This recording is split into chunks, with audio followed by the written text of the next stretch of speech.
Hi, this is David with davidspassage.com coming to you with another video, and I'm not quite sure how to characterize this video. It's not really a gear video. I guess it could be an outdoor video, but really it's just a video about something I've been wanting to do for a long time.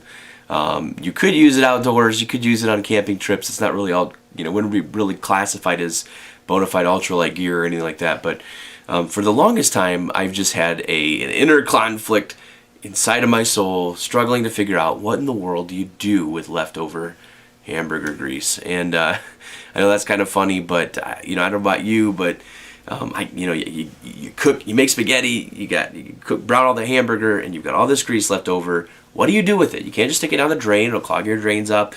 A lot of people just throw it outside or put it in their backyard or whatever.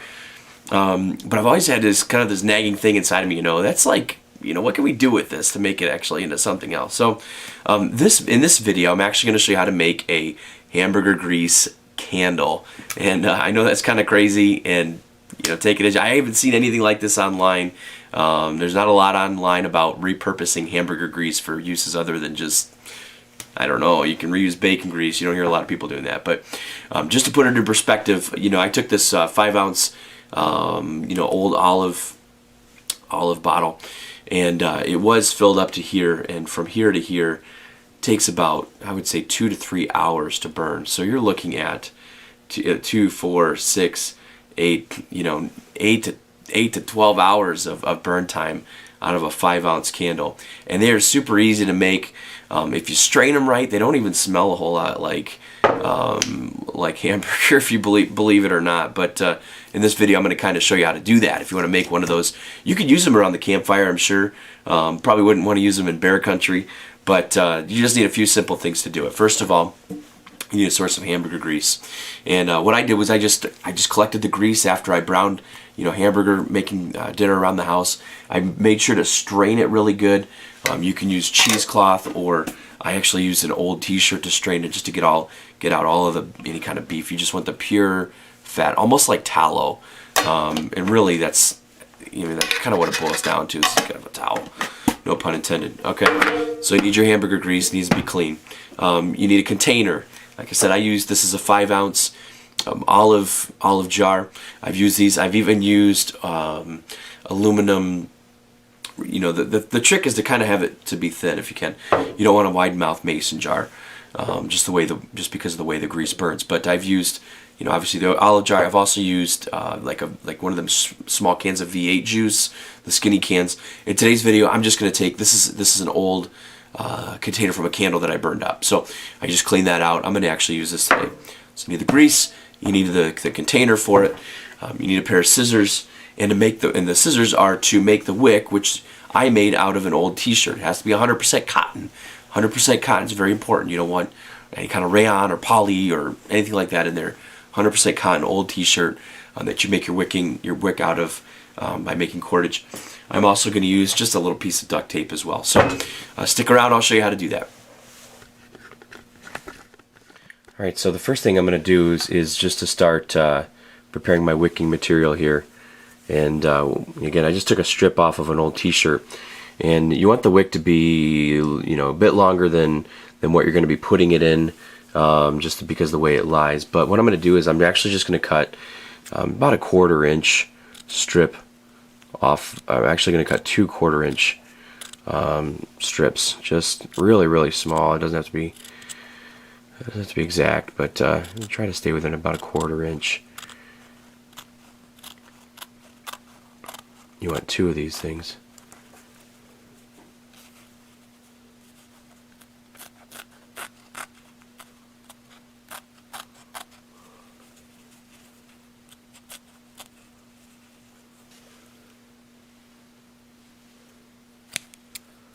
There's one.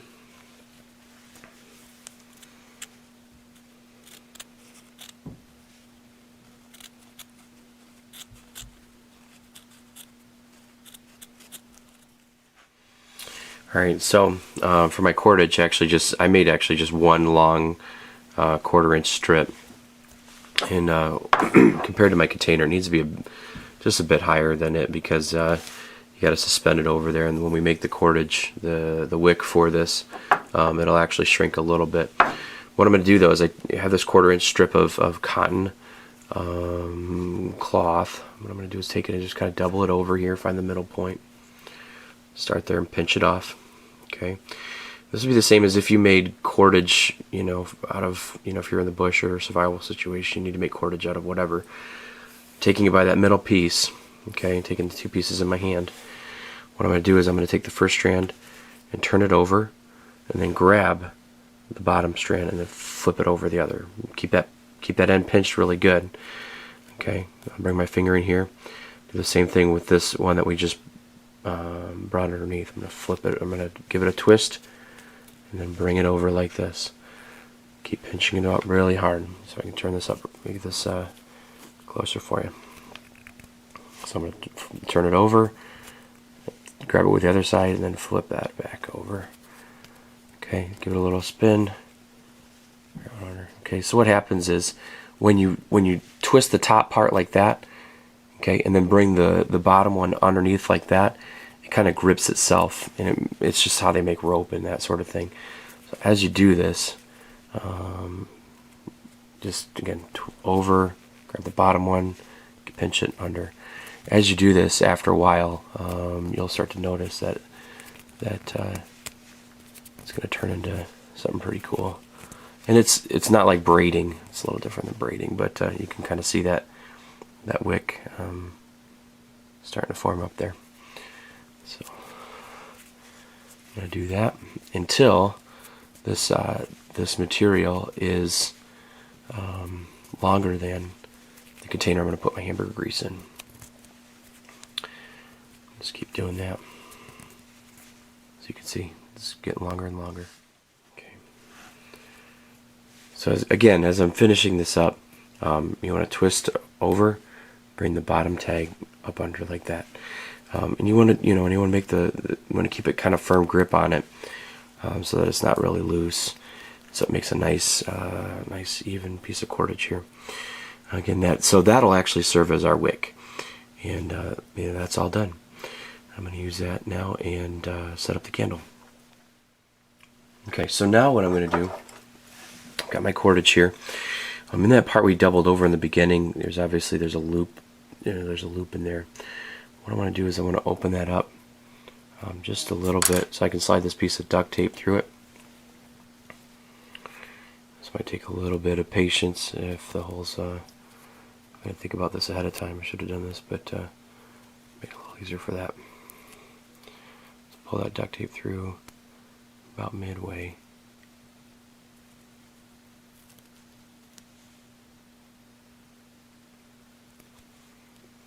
Okay, so it's right there. Kind of flip it over too so that it's pointing down. And then what we'll do is we'll take our candle, the bottom of our candle, and we'll position this in the middle and tape it down. So I'm going to try to get this right in the middle if I can, in the middle of that, and tape it down so that I can put this, pull it up straight up through the candle here. All right, and there it is. What we'll need to do also is get a, you can use a pen or a stick or something like that earlier, later on in the video to prop that up as it hardens. But now that we've got the wick made and set in the candle, let's prep the grease as the wax. Okay, so in an earlier video I showed you how to make this little campfire stove, and I'm just using this tonight because I don't have a I don't have a cooker down in the Dave cave, and I don't feel like going up in the kitchen. So I just have a tin that I've been collecting this grease in, and I'm going to put some of this heat in here. This is heat or denatured alcohol, whatever you want to call it. There's also some other things it goes by, but I'm going to light that now with my ferrule rod.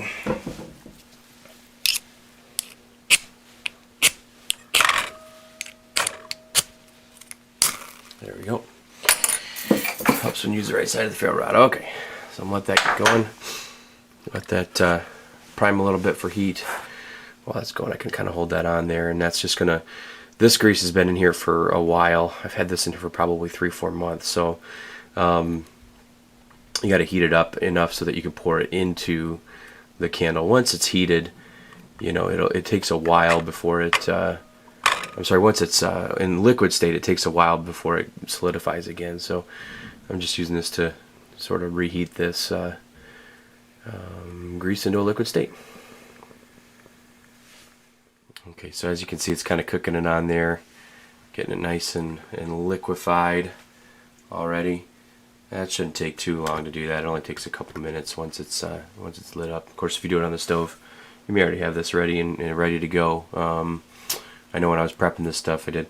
You just make sure that you have something handy close by to, or like a pot holder or something that you can grab this with afterwards. Because once it's liquefied, you can pretty much pour, but the container you use is going to be pretty hot. So I've just got a bandana I'm going to use to pour it with once it's liquefied.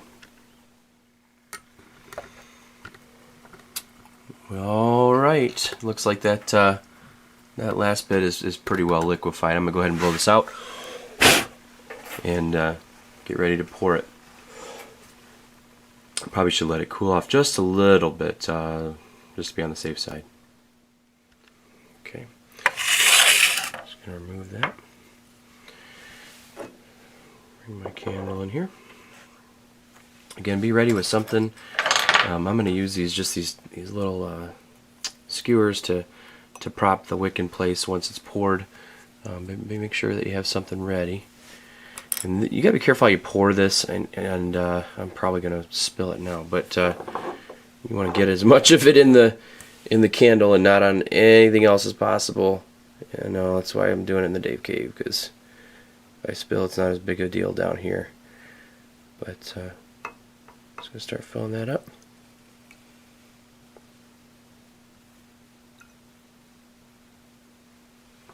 What's nice about this is as that pours, that wick is going to get nice and saturated with that with the hamburger grease. Not too bad. Okay. I don't know if you can see this or not, but that wick is losing. I think it's losing. You see some of those bubbles. Let me see if we can zoom in there. See some of those bubbles coming off that wick. I think that means that it's soaking it up. So now what I'm going to do is I'm going to take this wick and prop it up, looking into the glass. It's nice having glass because you can kind of figure this out a little easier, but figure out a way to prop this up so that the wick is kind of sitting in there as straight as possible while this thing cools off. So okay, well, I've got it all set, and what I'm going to do now is let it sit here. You could set it in a refrigerator or a freezer or something that'll help it speed along, obviously, but you just want to let it sit now until it gets hardened back up like it was before in that white tallow looking state. So I'm going to go ahead and wait and do that now. Okay, so I let that set up. Actually let that set up overnight, and as you can see, it's pretty hard. It is. It's a little it feels like a little bit of greasiness, I guess, to it, but we're gonna light it real quick and show you how it works. Pretty easy stuff. One thing you just want to do is make sure you trim the wick right about, I'd say a 1/4 inch before you light it. If you can get, because the shorter the wick, the longer it's gonna burn. You're not gonna have as high of a flame. So that's it. That's our hamburger grease candle. And here she's going to burn here.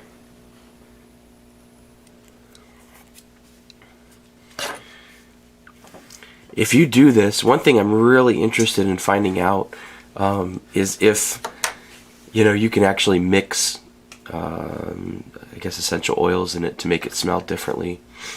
It doesn't have a strong like a hamburger-y taste like you would think. And I was really surprised by that. But I'm just interested in if it would have better smells if you mix some essential oils in it. And so if you do this and you decide to try it out and mix some different smells in it, let me know how it works for you. Otherwise, again, this thing will burn for a long time. I bet this one will burn for 10 hours, maybe 8 hours. But anyways, thank you so much for watching this video on how to make a hamburger grease candle for your home. Probably don't want to use this in any romantic settings. It might kind of take the mood away. But anyways, thank you so much for watching. To check out more of my videos, please visit davidspassage.com. You can also follow me on Twitter at davidspassage, and we'll look forward to shooting you another video soon. Take care.